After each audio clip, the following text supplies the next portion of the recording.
另一期權下年殺到，我哋為你率先裝備，而家開戶或者續期，即送你價值港幣80蚊嘅串流股票期權報價同埋分析，迎接高頻波幅。你需要一個助你瞬間決策嘅強大夥伴，即刻 scan QR code 搶佔先機。歡迎收聽大國博弈，我係你嘅 AI 聲音導航 Ruby。今集會同大家分享資深新聞工作者張翠容喺 ETNet 專欄容我細說發表嘅最新評論。就喺日本首相高市早苗倡議加速修改和平憲法第9條嘅時候，5月3日，從電視新聞睇到日本紀念憲法紀念日嘅活動。當日國內出現咗修憲派同護憲派嘅大型集會，兩派意見好尖銳咁對立。日本讀賣新聞喺當日做咗最新嘅民意調查，結果有80%人都話反對，僅有17%支持修改第9條第1項嘅內容。日本國民衷心謀求基於正義與秩序嘅國際和平，永遠放棄以國權發動嘅戰爭、武力威脅或者武力行使作為解決國際爭端嘅手段。不過，根據每日新聞調查，贊成修憲嘅比例大約37%，首次超越咗反對嘅人。而 NHK 調查就顯示，贊成同觀望同樣係38%，顯示態度好謹慎。呢樣嘢說明日本社會喺修憲議題上好極度分裂，高市好難有修憲成功嘅把握。就算喺修憲支持者入面，都唔係全部認同高市應該優先處理呢個議題。選民大多數都着眼喺國內嘅民生問題，一講到修憲，就呈現出執政優勢同民眾分歧並存嘅複雜局面，搞到民調結果左搖右擺。呢樣嘢反映出日本社會喺國家安全保障同和平主義之間嘅嚴重撕裂。就算自民黨喺選舉入面贏咗絕對優勢，高市喺顯著民意授權之下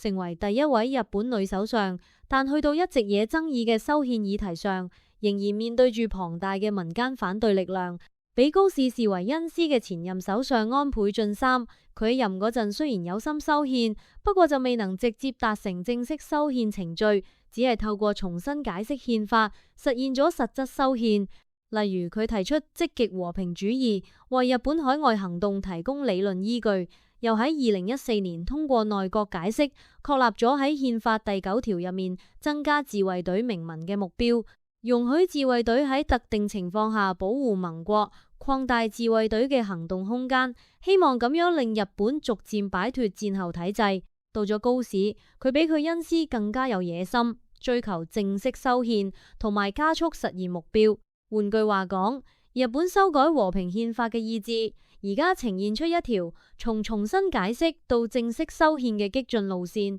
如果話安倍開創咗喺唔修憲嘅情況下解禁權力嘅時代，而高市就嘗試完成最後一步，將自衛隊轉化做國防軍，徹底扭轉戰後日本和平主義國家嘅定位。高市咁樣表示，實現日本正常國家化係佢嘅關鍵任務。佢首先強調，今時唔同往日，日本正面對地緣政治嘅安全困境，必須根據時代嘅要求定期更新憲法，等日本可以體現自主獨立嘅國家地位，擺脫二戰戰敗國嘅屈從地位。所以佢提出增強軍力、放寬武器出口，同埋為海外派兵同集體自衛權鬆綁。呢樣嘢睇喺二戰時受日本軍國主義傷害嘅中國同韓國等國眼裏，高市要嘅係復辟日本軍國主義，甘心做美國喺東亞嘅馬前卒。呢樣嘢令我不其然，諗起美國喺2003年向伊拉克開戰之後，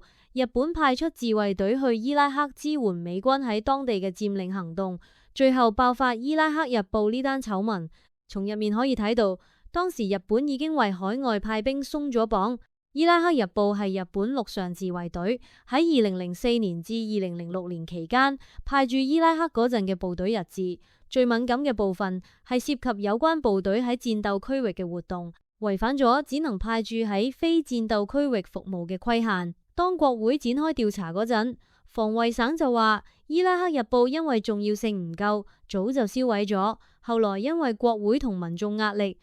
又講揾翻啦，引發日本防衛省企圖隱瞞自衛隊海外派遣檔案記錄嘅謊言危機。點解會爆發以上嘅醜聞呢？同2004年有3個日本人質喺伊拉克被綁架有關。我認識其中一個日本人質高原菜穗子，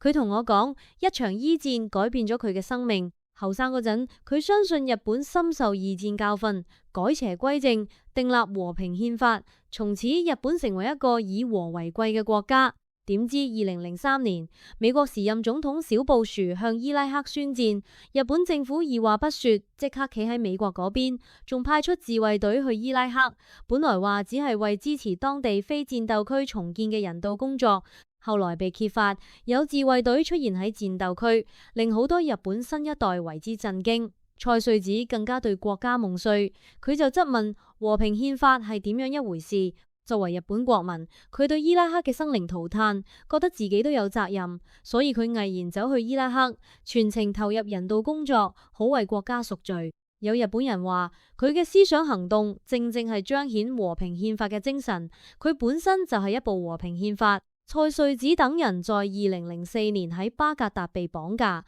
原因係乜？佢話唔係，因為佢係嚟自富裕國度嘅外國人，又或者係女性，而係佢身為一個日本人，所以成為綁架目標。綁架者明確表示要向所有參戰者同佢哋嘅國民報復。日本人質咁樣一講，國會即刻質疑自衛隊喺伊拉克嘅角色。我喺中東地區遊走咗好多年，撞到唔少日本反戰人士喺當地進行和平工作。佢哋以守護和平憲法為核心，反對軍事擴張同日美安保條約。呢個運動源於對二戰慘痛教訓嘅反思，強調非戰理念，特別係好多後生一代同公民團體一直致力於阻止日本再次走向戰爭。雖然係咁，日本社會特別係中老年一代喺右翼政府嘅不斷宣傳下，支持修憲人數有上升趨勢。不過就覺得呢個唔係優先議題。呢樣嘢可以解釋到高市修憲行動所帶嚟嘅